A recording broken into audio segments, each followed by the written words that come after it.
Yes, again, alright mga minamahal, Alicia ninyo, nagbabalik muli para sa ating panibagong video. So, last na talaga to. Oo.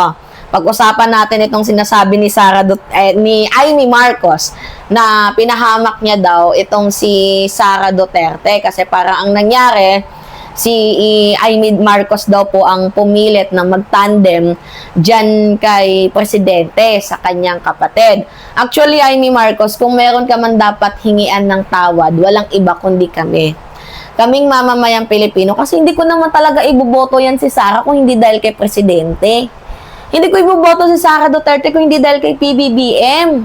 Si PBBM lang yung gusto ko, hindi ko gusto si Sara. Pero dahil nga magka-tandem sila kahit hindi ko gusto, kasi ina-expect ko na unit team, bakit parang iba yung nangyari sa unit team na kampanya ninyo? Yan na nga lang yung naging best na advertisement ninyo, unit team, tapos sinira pa, 'di ba? So kung meron ka man dapat ihingi ng tawad, kami, sa aming Pilipino yon, hindi kay Sara Duterte, kasi si Sara magnanakaw. Si Sara walang ibang ginawang trabaho kundi maglamyerda, gumala. 'Di ba? Naninira.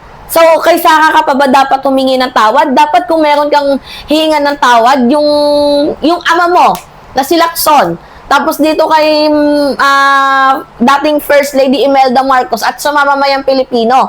Kasi, 'di ba? Tarantado ka. Oo, hindot ka. Hindi mo ginampanan yung tungkulin mo. Oo, ang dami naman pwedeng itandem kay Presidente. Si Sara pa yung napili mo. Tapos ngayon, parang si Sara Duterte pa yung kawawa at biktima dito. Anak ng yawang yan. Sige, panoodin natin to mga minamahal. Hihingi rin siguro ako ng tawad dapat sa mga Duterte, higit sa lahat sa VP natin. Kay Inday Sara.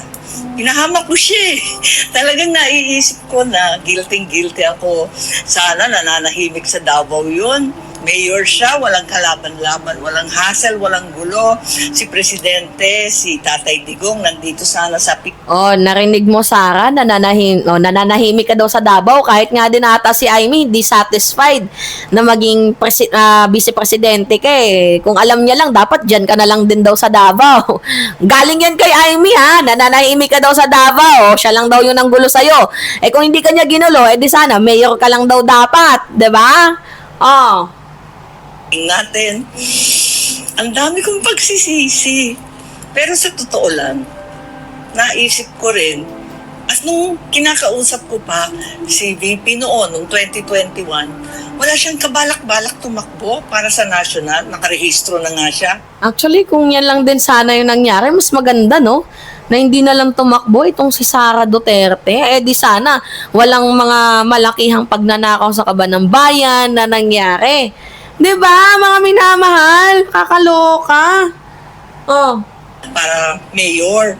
Sinabi ko sa kanya unang-una, hindi mo dapat biguin ang napakarami na sumusuporta sa'yo. Napakadami namin na tinutulak ka, na ikaw ang inaasahan, na ituloy ang pagbabago na sinimulan ng ama mo.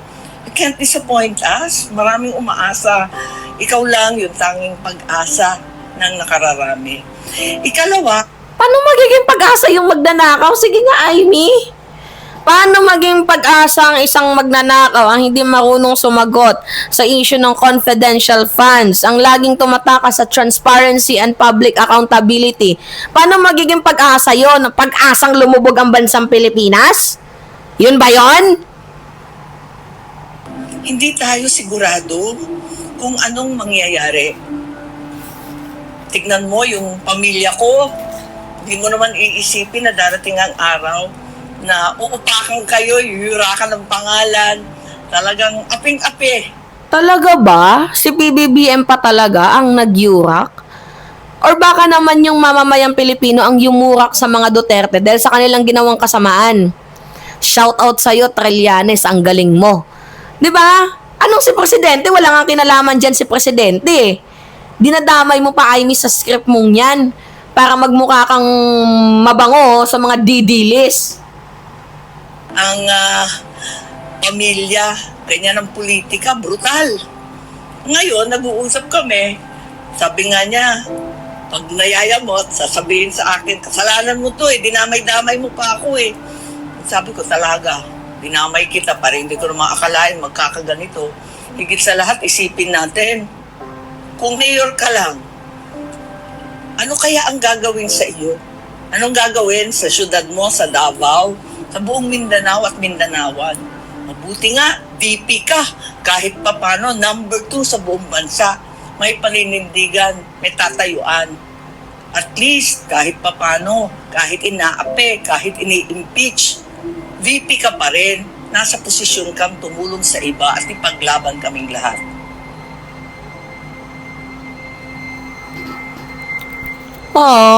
Tang ina neto ni Amy Marcos, oh.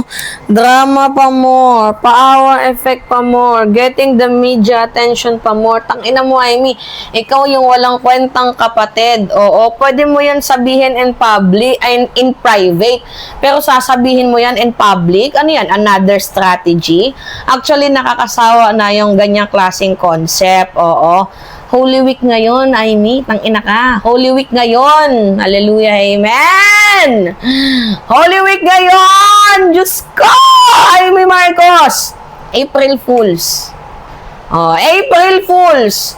Holy Week ngayon. Lahat ng sinabi ni Amy Marcos. April Fools. Kasi Holy Week ngayon. Di ba mga minamahal? And the best actress goes to... Parang paras lang sila ni Digong, no? Oo. Mahilig din sa drama eh. Nakakainis ang babaw. Walang sustansya. Ano makukuha namin dyan? Sige nga. Ano makukuha namin dyan? Tarantado. Budol din to. Sino yung director niyan? Si Daryl Yap? Talaga nga naman pag nagsama si Amy tapos si Sarah. Literal na ang tandem. Baliw. Dumi. 'Di ba? Duterte tas Amy. Dumi. Ganyan ang mangyayari. Tupperware talaga tong mga to. Tapos may mga Actually, binigyan na ng chance itong si Sara Duterte na i-prove ang pagkakamali ng kanyang ama. Pero wala eh. Magnanakaw talaga eh. Diba? Wala talaga. Magnanakaw talaga, mga minamahal.